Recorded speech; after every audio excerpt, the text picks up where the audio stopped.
All right, we've got Bryan from the Lost Distillery here, making his entrance at K&L. He's going to tell us about his two brand new single malt whiskeys. Why don't you tell us a little bit about the production of these and how you make them on your steam-powered still?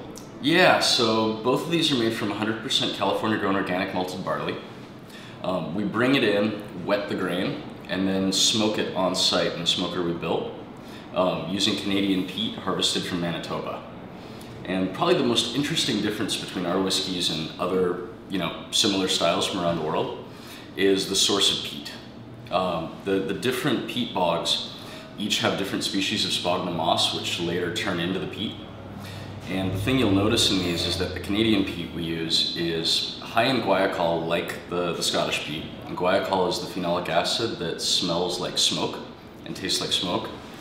The simple phenol, which is the sort of band-aid and rubber note that you typically find in a smoked whiskey, is lower in the Canadian peat, and it's much higher in caffeic acid, which is the phenolic compound that makes coffee and chocolate flavors.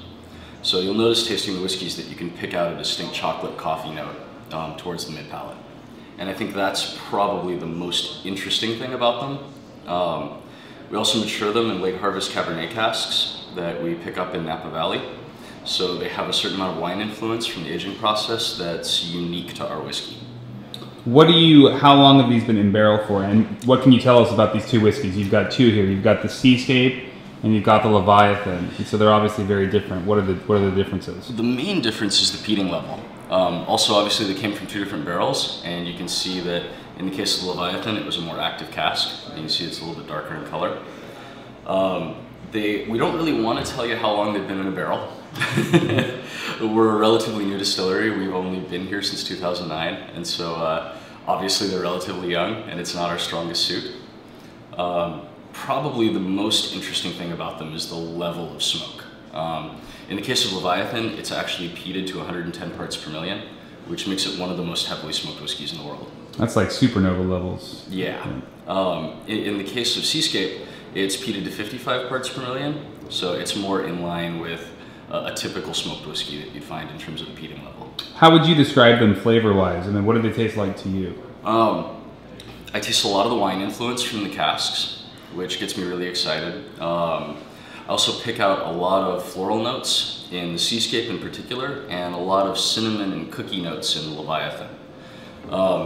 Probably the most interesting thing about our stills, so we have pot stills that are actually an extinct style. They're made from oak bodies instead of being all copper. So the top of the still is copper.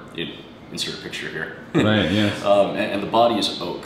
And what makes this important is that there's a compound called furfural that's really important to oak maturation of spirits. And furfural is the compound in oak that gives spirits a cookie or baked goods quality. And furfural is a light compound, and it will distill. But most of the other oak compounds that create the flavors of maturation are not light enough to pass through the still. And so we end up with double the concentration of furfural that you would find in essentially any other aged product because it passes through the still and is actually extracted out of the wood in the still before it goes into the barrel. So it gets doubled up in the process without increasing the influence from any of the other compounds in the wood. So it definitely lends a sort of, particularly in the Leviathan even more for some reason that I don't know, it lends a lot of like a cookie or a baked goods quality to the whiskey. There it is. All right, look for these two whiskeys on our shelf later today on delivery.